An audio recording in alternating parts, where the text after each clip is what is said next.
contentos de tener acá a Alexis. Nos enteramos a principios de año que había sido ganador de un premio. O sea, Alexis por su tesis de doctorado ganó el premio a la mejor tesis de doctorado del año 2026 de la Sociedad Internacional de Mecánica de Ropas. Entonces, en la charla que nos va a dar hoy día, y hoy día nos va a contar un poquito sobre lo que desarrolló su doctorado, y ahí también después, si quiere, le podemos hacer también más preguntas sobre lo que está desarrollando hoy en día, porque esta tesis entiendo ya la tenés. ¿Cuándo te crees esta tesis? Tienes el 2023. Entonces también hay hartas cosas que ha estado desarrollando en este tiempo. Así que gracias a todos por venir y a ver. Gracias. Gracias, Kimi, por la introducción y la invitación. Gracias a los que están aquí también. Bueno, Kimi me contó antes de hacer la charla que la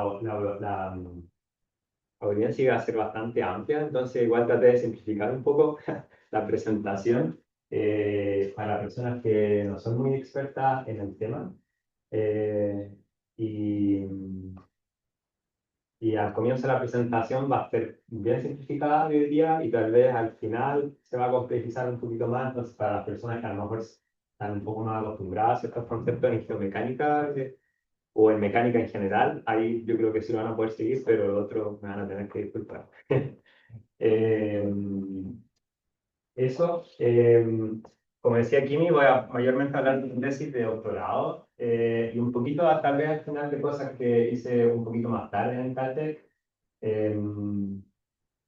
Y bueno, comencemos.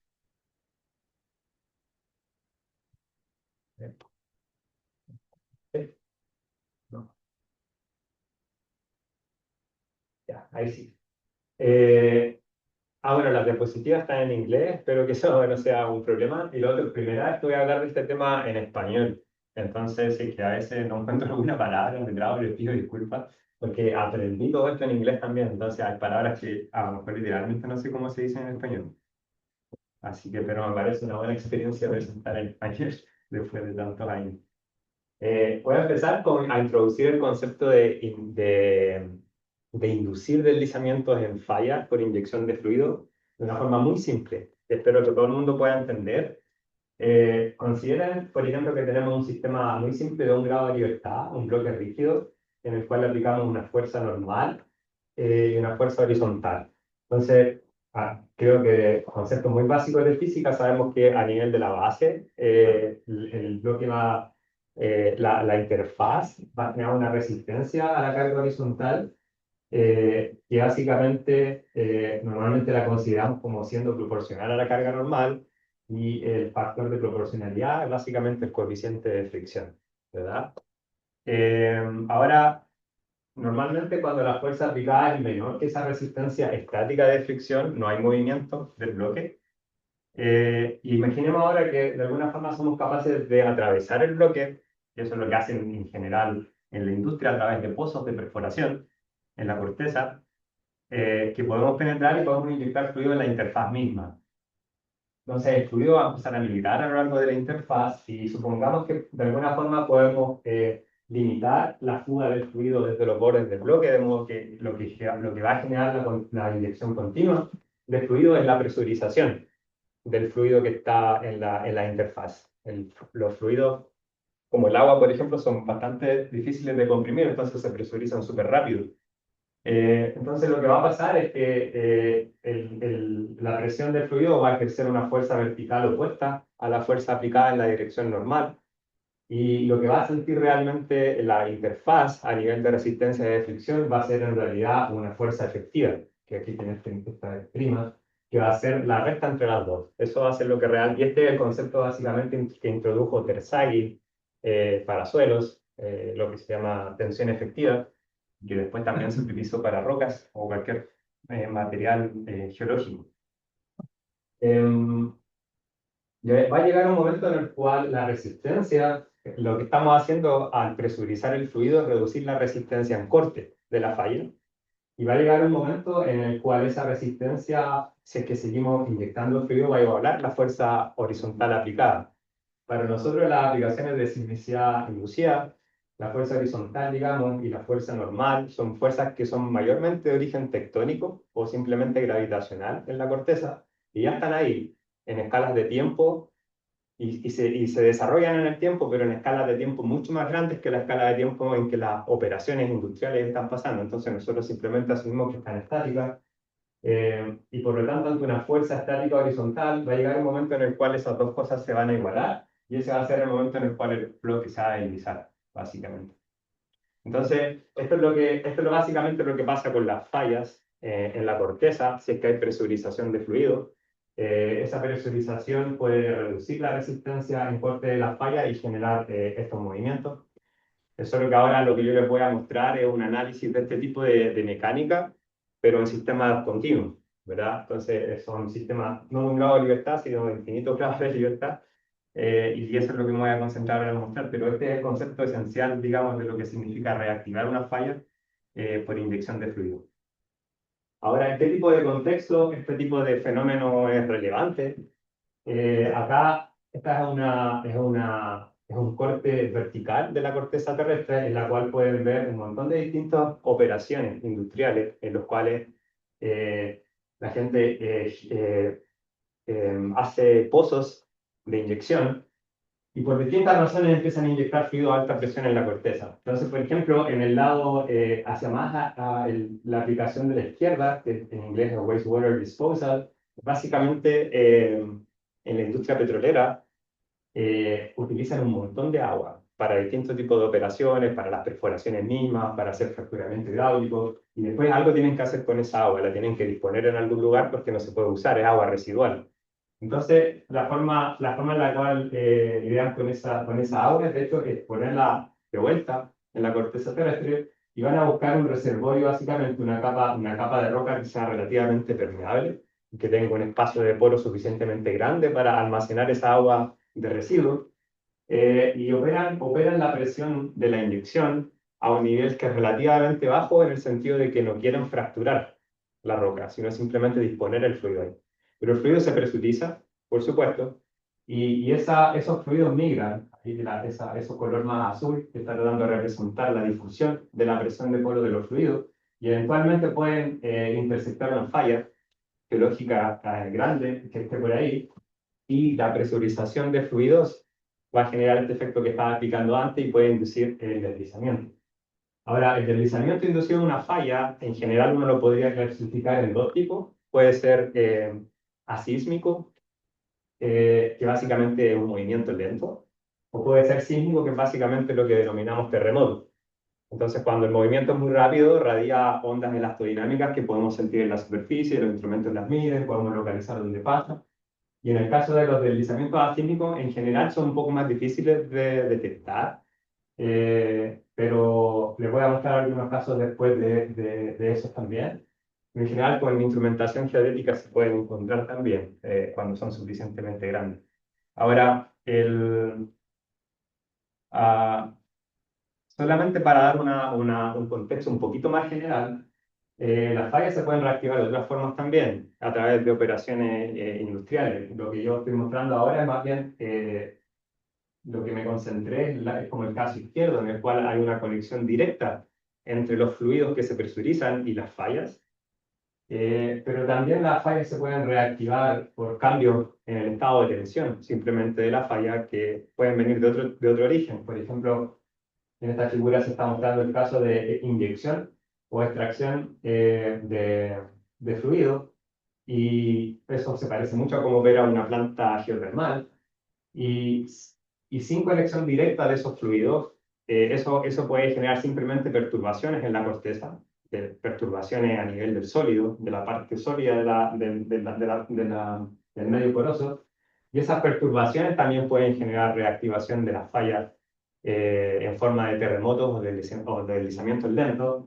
Lo que yo me voy a enfocar en esta presentación es más el lado de la izquierda, en el cual el contacto con la falla es directo a través del fluido y puede ocurrir en todo ese tipo de operaciones. El caso en que la inyección de fluido mismo es lo que reactiva la falla.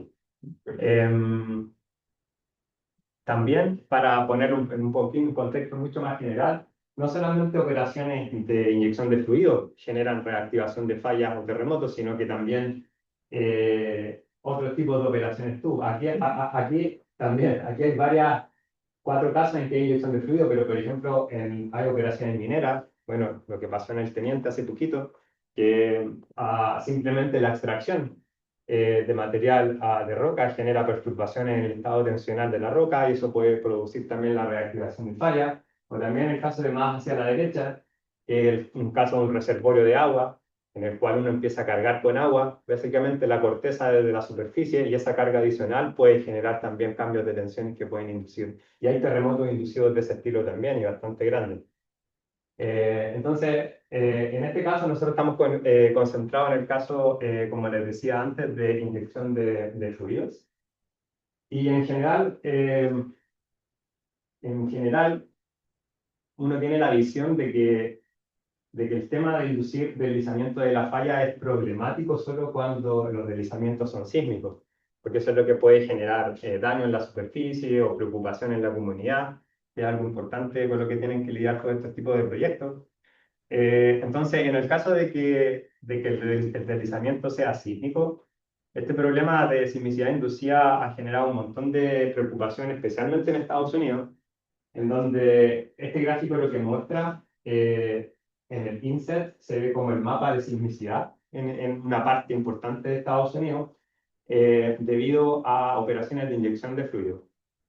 Y acá lo que se puede ver es como el incremento en la cantidad de terremotos a lo largo del tiempo. Y se puede ver que a partir del año, un poquito después del año 2000, básicamente hay un incremento exponencial de la cantidad de terremotos que coincide con el desarrollo de la explotación de hidrocarburos de forma no convencional, lo cual incluye lo que se conoce como fracturamiento hidráulico, y estas operaciones donde se dispone el agua también en la corteza, también crecieron exponencialmente. Entonces, ese crecimiento exponencial de terremotos en Estados Unidos está directamente asociado con la mayor actividad petrolera.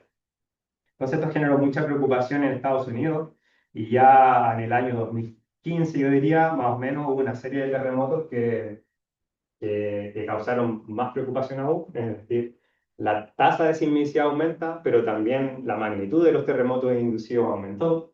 Este es el caso del terremoto más grande inducido hasta el momento en Estados Unidos, y que generó daño significativo en algunas de las ciudades cercanas. Y uno tiene que mantener en la mente que este tipo de terremotos están pasando en lugares en Estados Unidos que están alejados de las intersecciones de las placas tectónicas. Entonces, básicamente hay muy poca o no sismicidad en estos lugares. Y si pasa un terremoto de magnitud cercana a 6, estamos hablando de gente que nunca ha sentido un temblor y de generaciones tampoco en el pasado que no tienen ni idea de qué significa un terremoto. Entonces, genera mucha preocupación, especialmente en esos lugares, porque son muy tranquilos, podríamos decir, sísmicamente. Y este es otro caso que el caso de inyección para desarrollar una planta geotérmica en Corea, en Corea del Sur, donde también ocurrió un terremoto de magnitud 5 punto algo, y generó un montón de daño también. Mucha gente que yo lo decía, una persona falleció, y al final tuvieron que cerrar la planta de energía geotérmica que estaban desarrollando. Y eso es re complicado porque la energía geotérmica desde hace un tiempo se está tratando de producir. Creo que el caso, por ejemplo, de más hacia la derecha acá representa el desarrollo de plantas geotérmicas. Originalmente plantas geotérmicas cerca de la superficie existen desde hace un buen tiempo, pero la idea ahora es tratar de explorar el basamento cristalino, que es donde uno puede realmente encontrar temperaturas altas en prácticamente cualquier lugar en el mundo. Y este tipo de tecnología que se llama energía geotérmica profunda es muy promisorio, digamos, para los objetivos mundiales de decarbonizar los sistemas de energía, pero uno de los grandes problemas que tiene es el problema de la sismicidad inducida. Entonces, ese caso en Corea del Sur fue icónico porque fue uno de los primeros, digamos, intentos de hacer una planta así a gran escala, y produjo un terremoto súper grande, y después empieza a generar desconfianza a nivel mundial. Entonces, el tema de la sismicidad inducida es bien problemático. Y de eso se trata un poco lo que yo traté de entender en mi tesis de doctorado, concentrarme como en la mecánica de esos problemas y tratar de entender desde un punto de vista físico cómo se desarrolla.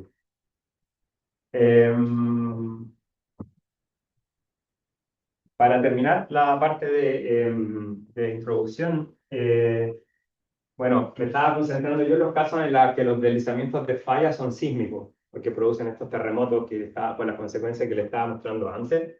Pero en el caso de que el deslizamiento es asísmico, en realidad también es problemático.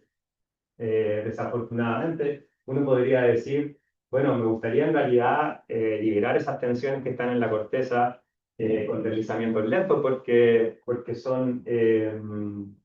no generan daño, ¿verdad? Pero lamentablemente los deslizamientos lentos también generan daño. Este es un caso, por ejemplo, que son los terremotos. En geofísica existe esta terminología de terremotos lentos. Básicamente son deslizamientos lentos de las fallas que pueden ser de magnitudes significativas, comparables a las de los terremotos normales. Y este es uno de esos casos, es una operación de fracturamiento hidráulico en Canadá, a través de técnicas geodéticas, pudieron detectar este tipo de terremotos lentos, que son esos dos patches que se ven allá, que son del orden de 2 a 3 kilómetros de grande.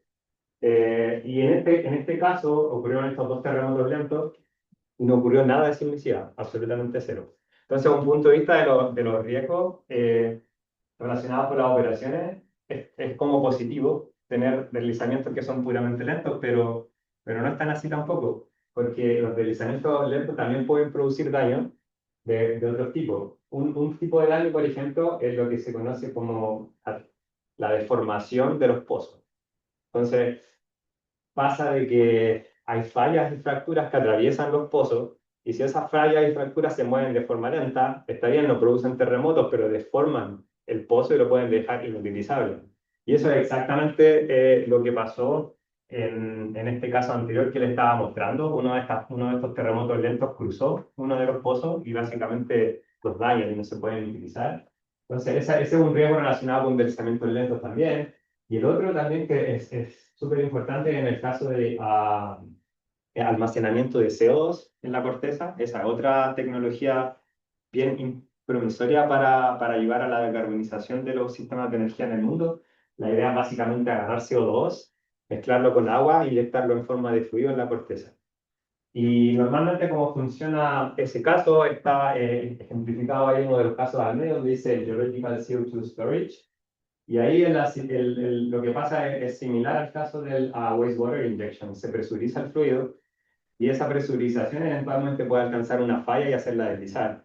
Y si es que esa falla se desliza lentamente, que es lo que se puede ver acá, por ejemplo, una falla intersectando un reservorio donde se pone CO2. Estos reservorios funcionan de tal forma que en la parte de arriba especialmente hay lo que se llama camrock, que es una capa de roca que es relativamente impermeable y es la que hace que en el fondo se almacene el CO2 y no salga hacia arriba por fuerzas bollantes. Entonces, cuando se desliza esta falla, lo que pasa es que las fallas incrementan su permeabilidad normalmente cuando se deslizan. Pueden imaginar que al deslizarse empieza a romper un poquito todo lo que está pasando alrededor. Y eso está bien documentado con experimentos de todo tipo y en muchas escalas diferentes. Entonces, si se aumenta la permeabilidad a lo largo de esta línea, después se corre el riesgo de que el CO2 básicamente se fugue y se escape del reservorio. Entonces, ese es otro problema que enfrenta la industria en el caso del almacenamiento de CO2 y en el cual los deslizamientos asísmicos también pueden ser problemáticos. Y para terminar, este otro problema que los deslizamientos asísmicos están acompañados con cambios de tensión alrededor, en el medio. Y esos cambios de tensiones pueden gatillar terremotos también, en otros lugares que están un poco más alejados.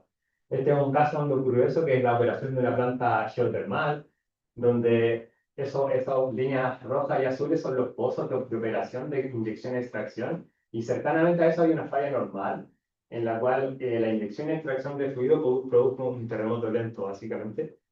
Y ese terremoto lento o ese deslizamiento asísmico en esa falla generó cambios de tensiones en otra falla, que era mucho más grande, que era del tipo strike slip, y generó un terremoto en esa falla más grandota, que fue bastante grande también. Entonces, el deslizamiento asísmico también puede generar este tipo de problemas desde el punto de vista del riesgo. Así que En resumen, los deslizamientos de falla debido a inyección de fluido, necesitamos entender mejor cuál es la física de ese problema, por todas las razones que les comentaba ahora. Y si es asísmico o es sísmico, bueno, en ambos casos estamos en problemas y necesitamos entender un poco mejor cuál es la física del problema. Entonces, cuando yo comencé a hacer mi doctorado, no había mucho entendimiento, sinceramente, de qué es lo que gobierna este tipo de problemas desde el punto de vista mecánico. Sí había gente que había intentado ver esto desde el punto de vista numérico, resolviendo con modelos numéricos, pero tampoco hay un entendiendo muy profundo de esos modelos numéricos. Entonces, lo que nosotros tratamos de hacer en mi doctorado fue atacar el problema desde un punto de vista más teórico al comienzo. Y eso es lo que voy a presentar ahora en esta segunda parte de la presentación, donde les voy a mostrar un poquito algunos resultados teóricos de analizar este problema, para darles una idea de qué es lo que gobierna la física de la reactivación de estas fallas. Y después, en una última parte, voy a hacer algunas conexiones de esos modelos teóricos con observaciones de sismicidad inducida y qué es lo que podemos aprender mirando esas observaciones tal vez de forma adecuada, con respecto a las propiedades físicas de este tipo de reservorios y de este tipo de problemas en la industria de la geoenergía.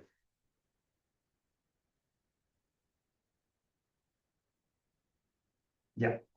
Entonces, una de las primeras cosas que hicimos en mi doctorado fue analizar lo que nosotros consideramos el problema más simple posible de resolver, que es simplemente considerar una falla plana en un medio infinito, un medio elástico infinito. Entonces, hicimos los siguientes supuestos. Tenemos una falla en un medio infinito y tenemos una falla que tiene propiedades hidráulicas de conducción de fluidos que son constantes en el tiempo. Al comienzo también asumimos que íbamos a inyectar de esa forma que se ve allá. Tenemos una tasa de inyección constante de fluido y después repentinamente la parada. Eso es lo que se hace un poco en la industria también. Entonces uno analiza la etapa de inyección y la etapa de post-inyección, donde cosas siguen pasando también. Eso es lo que tal vez les voy a poder mostrar si es que tenemos tiempo. Aquí es donde simplificamos mucho el problema al comienzo, que es que consideramos que el coeficiente de fricción es constante en esta falla. Pero después les voy a mostrar qué pasa cuando no lo es.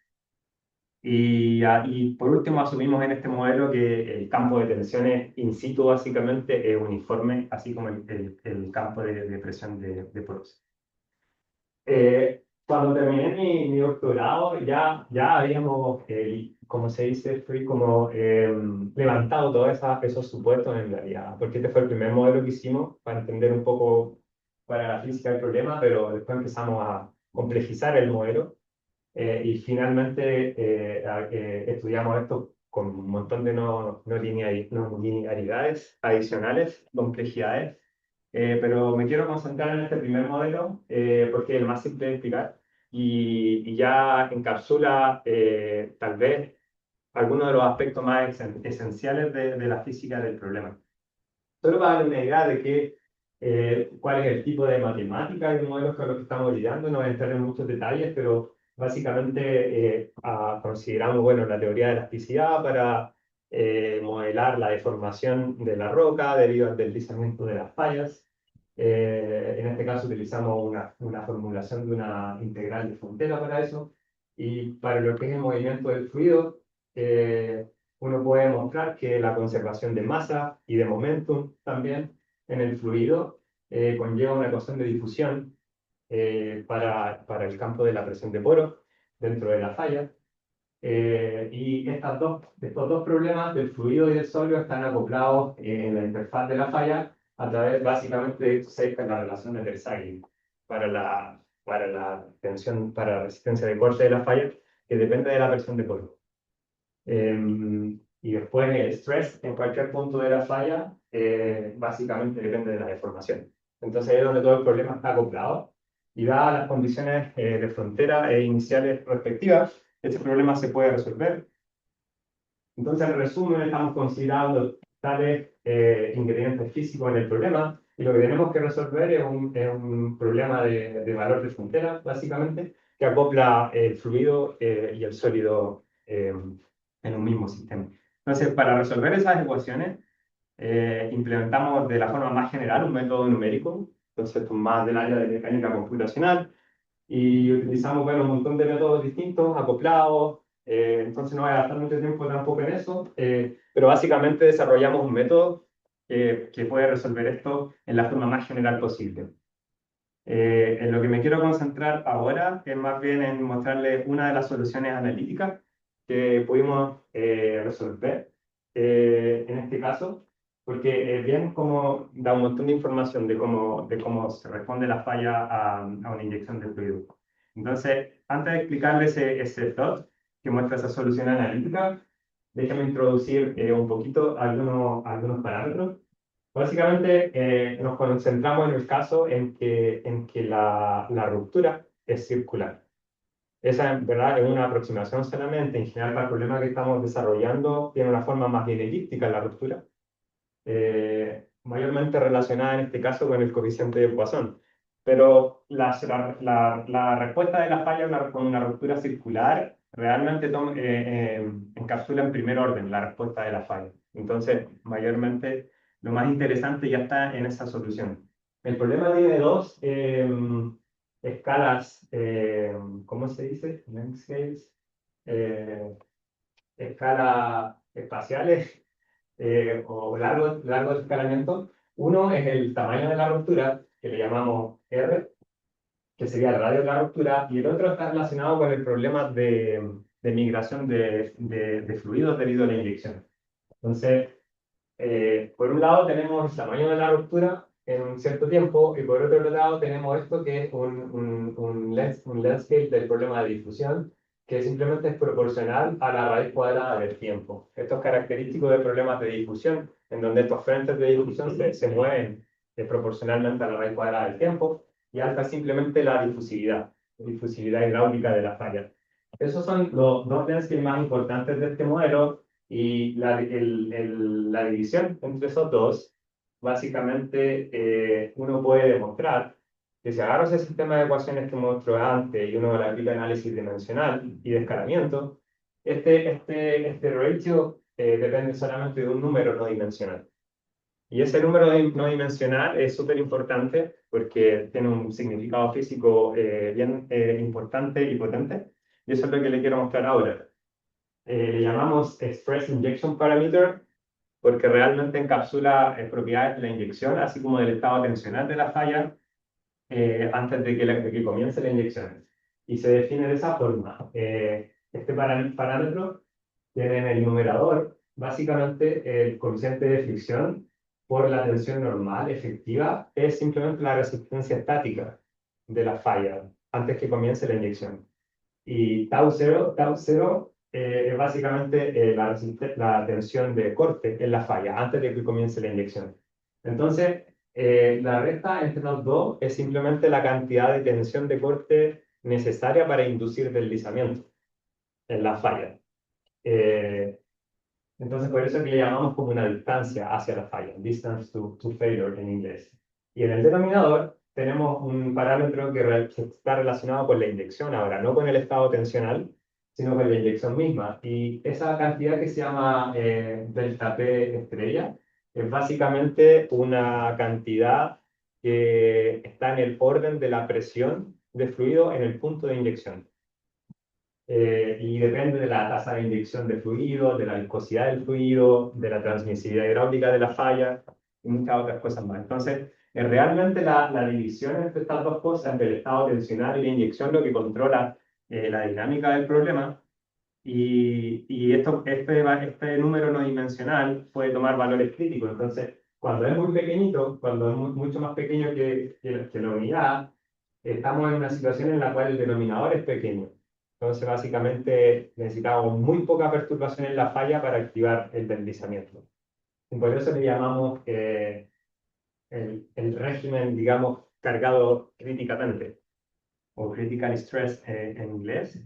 Y uno puede demostrar que cuando este número no dimensional tiene un valor súper grande, en realidad estamos en un régimen que le llamamos marginalmente presurizado, porque lo que significa es que la inyección genera una presión, un incremento de la presión de poro, que es la mínima necesaria para activar deslizamiento en la falla. Entonces, esos son los dos end members del problema.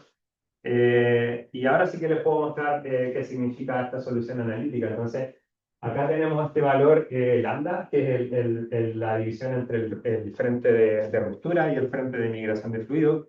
Y en el eje vertical este número no dimensional. Entonces, cuando estamos, por ejemplo, en el caso en que el valor del número dimensional es pequeño, la solución analítica nos dice que el valor de lambda es mayor que 1 o mucho más grande que 1. Y básicamente estamos en un escenario donde la posición del frente de ruptura está mucho más adelante que la posición del frente de presurización. Eh, y por otro lado, cuando tenemos que el valor del parámetro no dimensional es grande, estamos en el otro caso, donde el valor de lambda es pequeño y menor que 1, y por lo tanto tenemos el frente de migración de fluido mucho más adelante que el frente de ruptura. Y en general, la respuesta de una falla a inyección de fluidos, por lo menos en este modelo, puede estar en cualquier parte entre medio. Hay incluso un valor del parámetro no dimensional en el cual lambda es 1 y los dos frentes se mueven en conjunto en el tiempo. Y esta solución tiene la propiedad de ser, ¿cómo se dice? Self-similar. Autosimilar. Autosimilar. Entonces, la posición de los dos frentes básicamente se mantiene en el tiempo. O sea, siempre la distancia relativa de las dos se mantiene en este caso. Y esto representa un poco, esta es como la primera solución, digamos, analítica para este tipo de problemas. Y encapsula en el fondo aspectos importantes. Y básicamente lo que está diciendo es bien intuitivo. O sea, el valor del parámetro no dimensional se vuelve pequeño por dos razones. Una, porque la falla está cargada críticamente, es decir, está a punto de moverse antes de que alguna perturbación ocurra. Por lo tanto, el sistema tiene un montón de energía elástica. Uno lo podría poner de esa forma, almacenada, de forma que cuando empieza el movimiento, pum, tiene un montón de energía para avanzar. Y por eso el deslizamiento lento es bien rápido y más rápido que la migración de fluido. Y la otra cosa es que el valor de T puede ser muy chiquitito si es que yo inyecto muy intensamente también. Si la inyección de fluido es muy intensa, eso también genera una ruptura que se mueve más rápido. Entonces es bien intuitivo en realidad lo que representa la solución analítica desde ese punto de vista.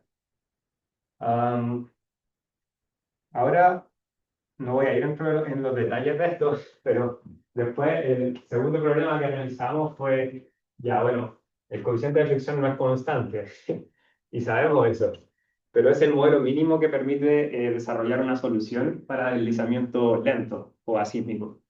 El coeficiente de fricción disminuye con el deslizamiento, eso ya han sabido, y una forma de modelar eso es simplemente tener un coeficiente de fricción que funcione del desplazamiento de la falla en un cierto punto.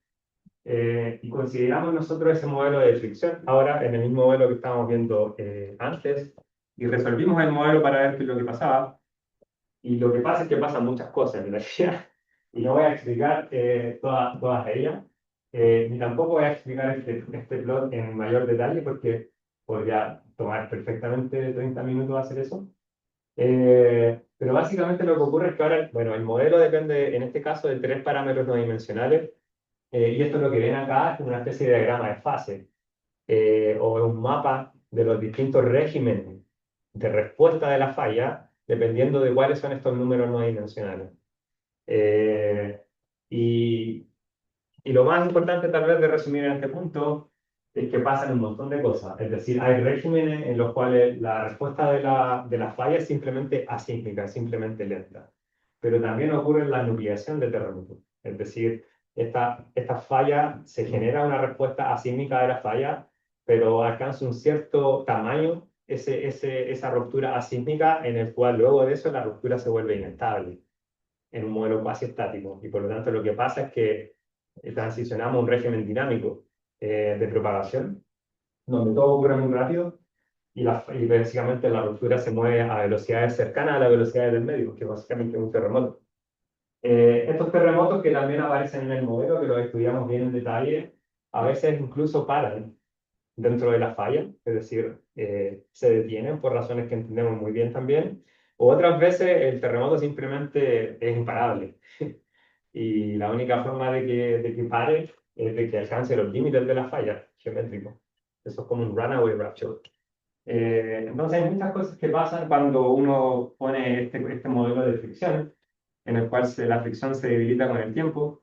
Y lo único que voy a hacer es destacar un resultado, porque lo voy a usar después para mostrarle qué podemos entender de las observaciones a través de este modelo. Entonces me voy a concentrar en el caso también de ruptura asísmica, pero con fricción que se debilita con el deslizamiento. Y me voy a saltar inmediatamente un resultado. Entonces, básicamente una de las cosas que pudimos entender en este caso de ruptura asísmica es algo que está encapsulado en esta fórmula que es muy simple. Ahora, para derivar esta fórmula es un montón de cálculos y las técnicas que utilizamos son del estilo análisis asintótico, análisis de escalamiento. Y el problema tiene ¿cómo es que se dice, Raúl? Tú me dijiste antes, boundary layer, capas límite. El problema tiene capas límite también, que son súper entretenidas de resolver desde el punto de vista de matemática aplicada. Pero ese es el tipo de técnicas utilizadas, analíticas, para llegar a esa fórmula. Que lo que nos está diciendo es que en un cierto régimen, que es bien práctico, porque cuando uno trata de entender en qué regímenes mayormente en las operaciones la falla está respondiendo, en muchos casos este régimen es el que se está desarrollando, eso es lo que creemos, y básicamente la posición del frente de ruptura asísmico está controlada en el tiempo únicamente por el volumen inyectado de fluido en un cierto momento. Es decir, yo hago una inyección, es completamente arbitraria en este caso la inyección, porque antes estábamos considerando el caso de inyección constante, como pueden ver a la izquierda. Ahora la inyección es completamente arbitraria y lo único que importa es saber cómo el fluido, el volumen de fluido que se va inyectando va cambiando en el tiempo y eso controla inmediatamente la dinámica de la ruptura asísmica que se está desarrollando. Y el factor que está enfrente depende mayormente de condiciones in situ. Entonces, es una fórmula que eh, es súper simple y que además separa los aspectos, separa cosas que en general no podemos controlar en una operación industrial, porque lo que está ahí in situ es lo que está simplemente, y tiene un montón de incertezas también. Pero la forma de cómo inyectamos la podemos controlar, de hecho. Uno puede elegir cómo quiere inyectar el fluido, obviamente con ciertas limitaciones debido a las operaciones mismas. Pero esta fórmula es importante y les voy a mostrar cómo la podemos aplicar para explicar unas ciertas observaciones. Eh, y con eso me voy a mover a la última parte de la presentación, en donde vamos a hacer algunas conexiones con observaciones del fenómeno de sismicidad inducida por inyección de fluidos. Un poco de agüita.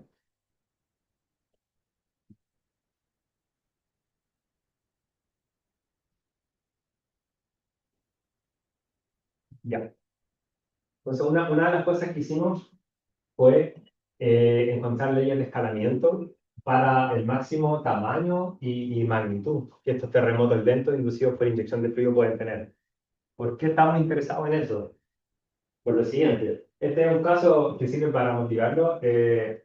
Lo que ven aquí en la figura del medio es una sección vertical de la corteza a lo largo de una operación de fracturamiento hidráulico en Canadá. Entonces, en rojo se puede ver el pozo, la trayectoria del pozo, y el objetivo es fracturar esa capa donde dice HF, por Hydraulic Fracturing, y lo que hacen es fracturar esta zona acá para aumentar la permeabilidad del reservorio y poder extraer los hidrocarburos de forma más rápida y en volúmenes grandes que puedan ser viables económicamente. Entonces eso es lo que se llama fracturamiento hidráulico. Lo que pasó en este caso es que aparentemente varias de esas fracturas que se propagaron dentro del reservorio conectaron con una falla que no tenían ni idea que estaba ahí en realidad. Entonces, las fracturas que transportan los fluidos presurizaron la falla e inducieron creep o deslizamiento asísmico en la falla. ¿Por qué es asísmico? Porque estos hidrocarburos están en ciertas litologías que tienen un alto contenido de arcilla y de material orgánico, y cuando uno las ensaya en el laboratorio para ver cómo responden en fricción, responden de forma mayormente estable. Es decir, son litologías que la tienen muy difícil para producir terremotos y mayormente producen deslizamientos lentos. Sin embargo, lo que pasó es que este terremoto lento que se estaba desarrollando ahí por la inyección alcanzó en la parte de arriba litologías de roca que ahora son mayormente inestables y que se deslizan mayormente a través de terremotos. Entonces empezó a producir toda esa sismicidad de puntos que se ven ahí a lo largo del tiempo hasta que produjo un terremoto de magnitud 4, que fue el problemático en realidad porque lo que se tuvo que parar la operación debido a eso. Entonces, ¿qué pasa? Que uno, y este es un problema que también se ha visto en otros lugares, como el que mostré al comienzo de la charla, en el cual hay un fenómeno hay una operación de inyección y extracción de fluidos en energía exotérmica, genera un deslizamiento asísmico, y ese deslizamiento asísmico es el que genera un terremoto. Entonces, lo que nosotros quisimos proporcionar en este estudio en particular fue, dado que existe una inyección en un cierto lugar y que esa inyección produce un deslizamiento asísmico, ¿cuál es el tamaño máximo que ese deslizamiento asísmico puede tener? Porque eso genera una cota superior para la zona que va a estar afectada por cambios de tensiones debido al terremoto lento. Entonces, básicamente uno puede constreñir la distancia desde el punto de inyección en la cual uno espera inducir terremoto. Entonces da una guía para decir, bueno, voy a inyectar acá, mira, lo más 3 4 kilómetros de aquí puedo inducir terremoto, entonces uno puede, si tiene mapeadas sus propias fallas, puede identificar un poco mejor cuáles son los riesgos asociados con la operación.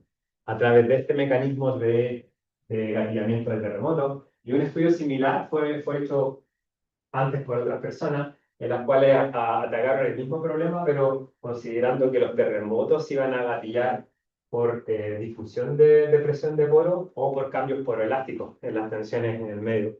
Y lo que nosotros hicimos fue agregar este tercer mecanismo, básicamente, que es el deslizamiento asísmico de las fallas, el que puede gatillar este tipo de terremotos. Y este es el resumen de ese estudio, en el cual llegamos a esta fórmula básicamente que nos da la cuota superior para el tamaño de estos terremotos lentos que pueden ocurrir por inyección de fluido. Y básicamente esto de acá es lo que yo les mostré al comienzo en otra diapositiva, que el tamaño de la ruptura básicamente depende de la raíz cuadrada, del volumen inyectado, y de que existe este factor que depende solo de propiedades in situ de la falla.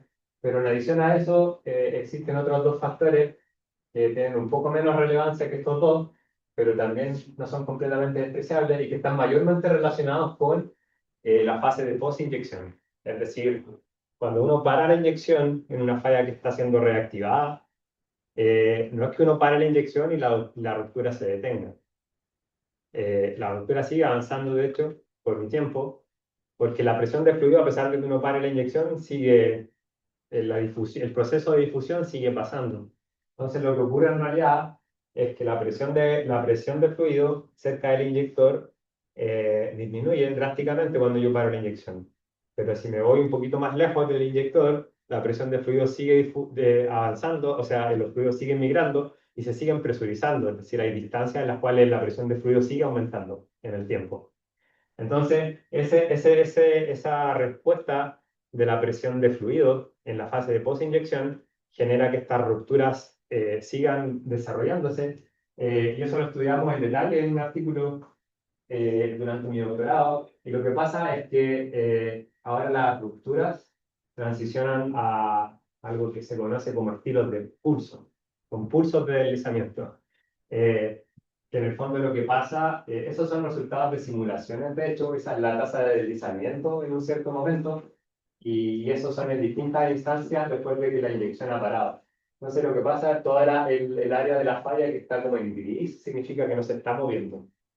Sí, lo que pasa cuando uno para la inyección es que hay una zona alrededor del punto de inyección en cual la falla deja de deslizar, pero más adelante de eso la falla sigue deslizando. Y eso es lo que se llama una ruptura de tipo pulso. a ver, la gente en geofísica le gusta llamarla así, que los terremotos, muchas veces también terremotos normales, se mueven como pulsos. Eh, pero eventualmente ese ancho del pulso empieza a disminuir como se ve más hacia la derecha y eventualmente se vuelve cero. Y ahí es el momento en el cual realmente la reactivación de la falla se detiene y eso lo entendimos muy bien en uno de los artículos, cuáles son exactamente las condiciones físicas que determinan ese momento y ese tamaño en la ruptura. Entonces, básicamente lo que hacen estos factores es cuantificar eso. Da un cierto parámetro no dimensional, uno calcula cuánto más la ruptura va a crecer en comparación a la ruptura en el momento que para la inyección. Y hay un factor en que la ruptura incrementa entre, digamos, 1,5 a 2 veces su tamaño al momento en que paro la inyección durante la fase de post-inyección. Entonces, eso como que cierra el problema y nos dice cuál es el tamaño máximo de estas rupturas, dada una cierta operación que inyecta una cierta cantidad de fluido durante la operación. Y después para testear esta predicción teórica, la comparamos en el espíritu de entender una ley de escalamiento. En el fondo, uno trata de barrer un montón de órdenes de magnitud. Eh, lo que este plot está mostrando básicamente es los volúmenes inyectados en ciertas operaciones en función del tamaño de las rupturas asísmicas que se pudieron detectar en esos casos. Por ejemplo, los puntos verdes de ahí arriba, circulares, son los terremotos más grandes hasta el momento, terremotos lentos más grandes detectados, que son como del orden de 2 o 3 kilómetros de grande. Y las tasas inyectadas de fluido son del orden de decenas de miles de metros cúbicos de fluido. Y estos puntitos que se ven acá son en el laboratorio. Estos de acá en particular son rupturas literalmente de este tamaño, tienen como 2 o 3 centímetros, y las tasas de inyección son pequeñísimas. Y entre medio hay distintos tipos de cosas, es decir, estos son en el laboratorio, pero con muestras de este tamaño de roca, es decir, los terremotos lentos son como de este tamaño, un metro, un par de metros. Y estos de acá, por ejemplo, son laboratorios subterráneos, que están mayormente en Francia, donde lo que hace es que la gente normalmente construye un túnel o existe un túnel y hay una falla cerca, entonces después desde el túnel operan con un pozo y inyectan fluido en una falla real, pero pequeña. Y ese es el rango intermedio de la escala. Entonces, lo que nosotros vemos cuando ponemos la predicción teórica en contraste con los datos, es que esta fórmula básicamente está representada en ese plot en la línea negra. La pendiente es fija porque viene simplemente en un log plot de la raíz cuadrada del volumen, que es un medio, y después el factor n, que tiene que ver con las condiciones in situ mayormente, está como cambiado, dependiendo de si estamos en el laboratorio o de si estamos en el caso de fallas reales, en las cuales los fluidos han inducido el deslizamiento. Entonces, cuando uno pone valores característicos para todo lo que tiene que ver con las condiciones in situ, ya sea en el laboratorio o en la naturaleza, lo que encontramos es que lo que controla realmente este como shift o cambio de la relación de escalamiento es realmente la capacidad de las fallas de almacenar fluido. Es tan simple como eso. Básicamente, una falla diminuta en el laboratorio, de este tamaño, que son muy finitas también, tiene mucha menos capacidad de almacenar fluido que una falla real, gigante. Y eso realmente es lo que nosotros creemos que controla esa tendencia que se ve ahí. Y, y mayormente yo diría, después de haber testeado esta red de escalamiento, lo que estamos proveyendo es ahora una especie de ley de escalamiento simple para poder estimar el tamaño de esta ruptura y poder entender cuál es el área afectada o potencialmente afectada por una operación de inyección para inducir terremotos. Y yo creo que estamos como ya cerca de la hora, tal vez para ir finalizando. Tenía otro tema aquí relacionado con la migración de sismicidad. Y esto era lo último, pero no sé quién cómo lo ves tú. Podríamos terminarlo acá también. No, ok. acá. Sí. ¿Sí? Antes tenía la presentación. Adelante. Ya, entonces con esta parte voy Ya a... estamos acá en el lejos. Ya. Entonces, otra de las cosas que nosotros tratamos de entender fue la migración de sismicidad durante este tipo de operaciones. Este es un caso que es un experimento, bueno, experimento entre comillas, porque realmente fue hecho a la misma escala en la cual se produce energía geotérmica, por ejemplo, en Francia, por François Cornet y otros colegas. Lo que se ve a la izquierda es la nube de sismicidad, es decir, cada punto es un terremoto chiquitito en el espacio. Y esta es como una visión en planta, es decir, una sección horizontal de la corteza a diferentes profundidades. Y ahí se ve claramente una nube de sismicidad que está más elongada en una dirección que otra. Y la gente en el pasado ha tratado de entender qué es lo que controla la forma de esta nube y la dinámica de la nube igual, cómo se propaga en el tiempo. La gente que estudia enjambres sísmicos también, en geofísica, está muy interesada en este tipo de temas porque los enjambres sísmicos también muestran patrones de migración.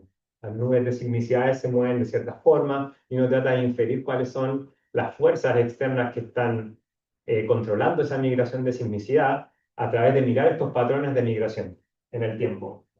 Y una forma en la cual la gente mira esto es con este tipo de plots. Acá, en el eje vertical, está básicamente la distancia de cada uno de esos puntos con respecto al punto de inyección. Y en el eje horizontal tenemos el momento en el cual cada uno de estos terremotos pasó.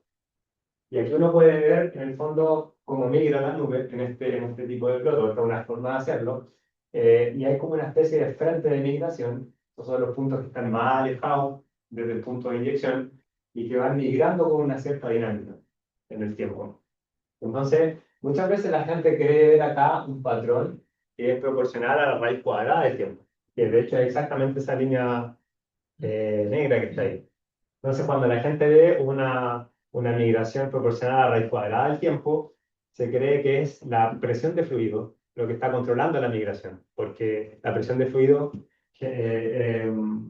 normalmente es una ecuación de difusión y los fenómenos de difusión tienen esa característica de propagarse proporcionalmente a la raíz cuadrada del tiempo. Sin embargo, en este mismo caso, hay evidencia para deslizamientos de estas fracturas, deslizamientos asísmicos, que son súper grandes, del orden de 5 centímetros, los más grandes en varias de las fracturas. Y cuando uno calcula las perturbaciones de tensiones en el medio debido a esta magnitud de desplazamiento, uno calcula cambios de tensiones que en verdad es bien difícil pensar que no tuvieron ninguna relación con gatillar la sismicidad también. Esas perturbaciones de tensiones debido al deslizamiento asísmico son súper grandes. Entonces, nosotros quisimos un poco tratar de reconciliar estas observaciones de migración de sismicidad y de deslizamiento asísmico, que es grandísimo en este caso en particular, para ver si es que podíamos entender esa migración de la sismicidad o de ese enjambre sísmico, considerando las dos cosas. Entonces, una de las cosas que, por ejemplo, hicimos fue, bueno, ¿qué pasa si inyectamos ahora fluido en una red de fractura? Que es más o menos lo que esperamos que está pasando ahí abajo. Entonces, acá hay miles de fracturas de distinto tamaño que están orientadas de forma aleatoria en el espacio. Y quisimos mirar más o menos cómo se desarrolla la reactivación de deslizamiento en esas fracturas. Pero bueno, lo que pasa cuando se reactivan las fallas, estos eran los resultados de una simulación numérica. Entonces, es que las fallas o fracturas que están mejor orientadas con respecto al estado de tensiones in situ son las que van a deslizar primero y las que van a deslizar más también. Como yo les mostraba en el primera solución analítica que desarrollamos, mientras más estresada, mientras más cargada está una falla, más rápido el deslizamiento va a pasar. Y no solo más rápido, sino que más tempranamente. Entonces, las fallas que están orientadas favorablemente con respecto al estado de tensiones van a empezar a deslizar y esas fallas van a empezar a generar cambios de tensiones y perturbaciones en el macizo rocoso, que van a generar que otras fallas también deslicen. Independiente de la presión de fluidos, que también está, los fluidos están migrando a través de una red de fracturas ahora, mayoritariamente, porque las fracturas son mucho más permeables que el medio, que la parte de la roca que está intacta. Entonces, el fluido básicamente comienza a migrar a través de la fractura, empieza a inducir el deslizamiento, pero ese deslizamiento también transfiere tensiones que inducen más y más deslizamiento. Entonces, lo que pasa es que si uno mira a la porción de las fallas que están deslizando, ocurre un régimen parecido al que yo les mostré para una sola falla, en el régimen en que la falla está estresada, cargada críticamente, en donde la posición del frente de ruptura está mucho más adelante que la posición de migración de los fluidos.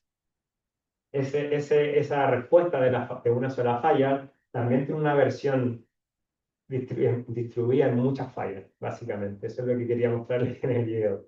Entonces, se genera la misma situación, pero ahora en una red de fallas, y la porción de las fallas y las fracturas que están reactivadas de una forma elongada, como la de la sismicidad. Porque básicamente es realmente en esa dirección en cual uno tiene el máximo, la orientación preferida para las fallas para deslizar, en la cual se genera una dirección más elongada.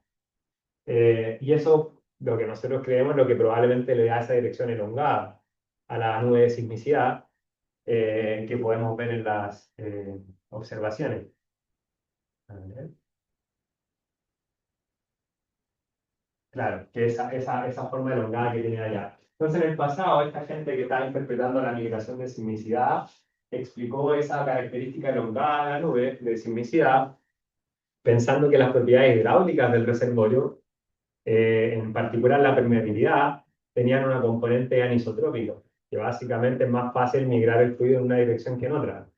Pero cuando uno mira la dirección de la nube de sismicidad, realmente está más asociada exactamente a la dirección que uno espera, dado el entendimiento del estado tensional in situ, en el cual las fracturas van a responder, que es un poco lo que yo estaba mostrando o quería mostrar en esa simulación.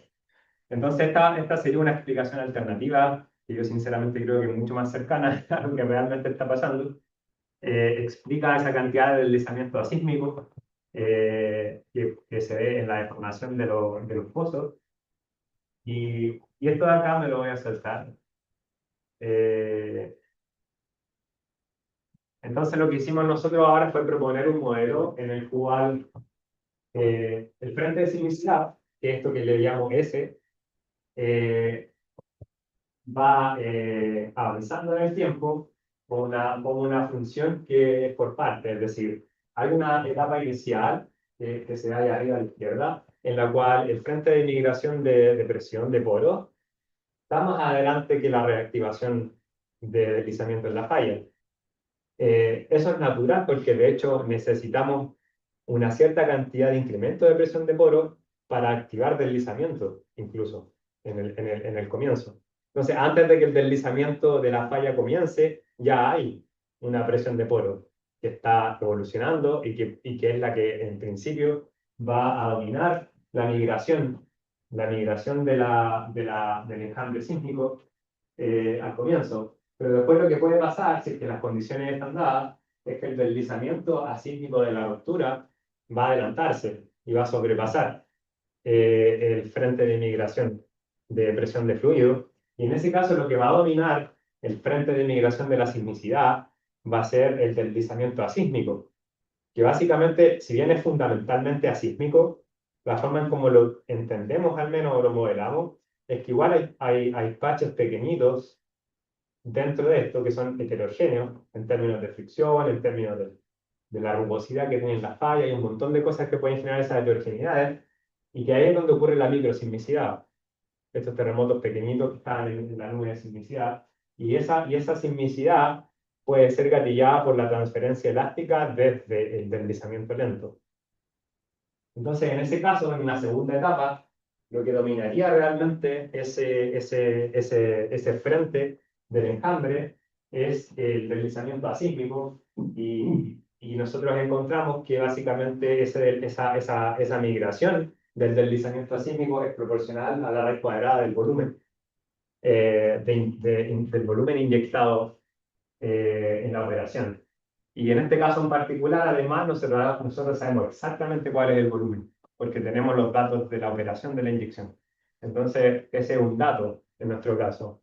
Conocemos la evolución de volumen en el tiempo. Entonces, para hacer un fit de la migración de sismicidad, ahora tenemos un modelo que tiene solamente dos parámetros que tienen que invertirse. Por lo tanto, es bien mínimo desde ese punto de vista.